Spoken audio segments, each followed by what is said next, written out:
especial nesse negócio que estamos vivendo. O Ministério de Fé e Política vem hoje trazer mais um momento forte na renovação carismática de Fortaleza, dando um desafio a nós carismáticos e nós como Igreja Católica.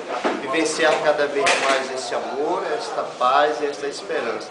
Dizer para você, nesse momento, nós que fazemos o Ministério de Fé e Política da Arquidiocese de Fortaleza, temos um novo desafio, um novo projeto de conscientizar aos cristãos, ao povo de Deus, na totalidade, de que Jesus é o Senhor. E através desse ministério, nós poderemos também viver uma graça de Deus que será alcançada no coração das famílias, numa dimensão espiritual, numa dimensão social e humana, trazendo e enriquecendo os valores que muitos de nós já perdemos e a credibilidade, o descrédito que muitas vezes acontece no coração da humanidade. Mas através desse ministério, através da igreja, com a nossa bênção sacerdotal, do nosso arcebispo e daqueles que fazem esse movimento, nós podemos também enlarguecer as visões espirituais do nosso país, do nosso estado e do nosso município. Assim nasce no coração da igreja o Ministério Fé e Política para nos dar um entendimento maior de ser cristão,